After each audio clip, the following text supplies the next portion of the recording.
తెలంగాణ రాష్ట్రం వచ్చిన తర్వాత వచ్చిన తెలంగాణ రాష్ట్రానికి మొట్టమొదటి ముఖ్యమంత్రిగా వారి బాధ్యత ఏంది అధ్యక్ష? పాలమూరు జిల్లా ప్రాజెక్టులు పూర్తి చేయొద్దా అధ్యక్ష? ఈ రోజు కూడా ఉమ్మడి రాష్ట్రంలో ఏ అన్యాయం ఏ నిర్లక్ష్యానికి పాలమూరు జిల్లా గురైందో, మా తట్టపని పారపని వలస బతుకులు ఎట్లున్నాయో బీఆర్ఎస్ పార్టీ అధికారంలోకి వచ్చిన 10 ఏళ్లలో అంతకంటే దారుణంగా తయారైనవి.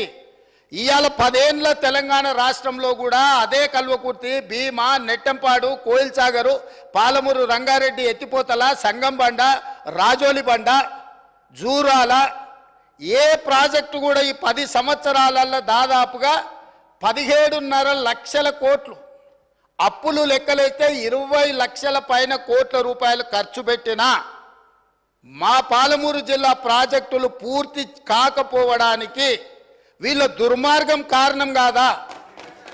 ఈరోజు రంగారెడ్డి జిల్లా ఆనాడు మీరు కానీ అక్కడ కూర్చున్న వాళ్ళు కానీ రాజశేఖర రెడ్డి గారిని ఒప్పించి ప్రాణహితలో ప్రారంభమయ్యే ప్రాజెక్టును చేవెళ్లకు తీసుకొచ్చి చేవెళ్లలో శిలాఫలకం వేపించి చేవెళ్ల ప్రాంతంలో రంగారెడ్డి జిల్లాలో వేల కోట్ల రూపాయలు ఖర్చు పెట్టిన ప్రాజెక్టులను రంగారెడ్డి జిల్లాను ఎడారిగా మార్చడానికి మెదక్ జిల్లా వరకు నియంత్రించి ఇవాళ 3000 టీఎంసీలు గోదావరి జలాలు సముద్రంలో కలుస్తుంటే సముద్రంలోనైనా గోదావరి జలాలు కలవాలి కానీ చేవెళ్ళకు కానీ వికారాబాద్ కానీ తాండూరు కానీ పరిగికి కానీ కొడంగల్కు కానీ గోదావరి జలాలు ఇవ్వద్దని కుట్ర చేసి ఇదే ఈ రోజు అక్కడ కూర్చున్నోళ్ళు ఆ ఎల్ల అర్ధాంతరంగా అసంపూర్తిగా ఆపిన పనులను పరిశీలించడానికి మనం పోలేదా అధ్యక్ష?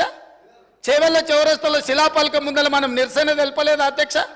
ఏం పాపం చేసింది అధ్యక్ష రంగారెడ్డి జిల్లా? రంగారెడ్డి జిల్లాలో భూములు అమ్ముకుంటారు, రంగారెడ్డి జిల్లాలో ఉన్న ఆస్తులు అమ్ముకుంటారు. ఇవాళ చేవెళ్ళ ప్రాజెక్టును మొత్తం నిర్వీర్యం చేసి ఇంకా సిగ్గు లేకుండా ఈడికొచ్చి మేము వెలుగబెట్టినామని ఇవాళ ఈడికొచ్చి మాటలు చెప్తుండ్రా? కాంగ్రెస్ పార్టీకి పోయినసారి 19 మంది ఎమ్మెల్యేలు ఉంటే 5 మంది 6 మంది అని ఎట్లా లెక్కలు చెప్తాడు అధ్యక్ష? ఇవాళ తెలంగాణ సమాజం మొన్న జరిగిన శాసనసభ ఎన్నికలలో కాళ్ళు చేతులు ఇరిసేసిండ్రు, అయినా మారకపోతే పార్లమెంట్ ఎన్నికలలో ఉరి తీసిండ్రు.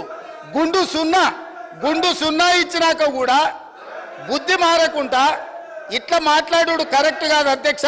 విద్యుత్తు మీద కూడా నేను మా మంత్రివర్యులు చెప్తారు, విద్యుత్తులో కేంద్ర ప్రభుత్వాన్ని మేము ఏదో పోరాటాలు చేసినామని తప్పుడు ఒప్పందాలు ఏమేం చేసిండ్రో మీటర్లు పెట్టడానికి ఒప్పుకున్న అనుమతులు ఏంటో అన్ని లెక్కలు తీసి ఇదే సభలు పెట్టి కడుగుతాము.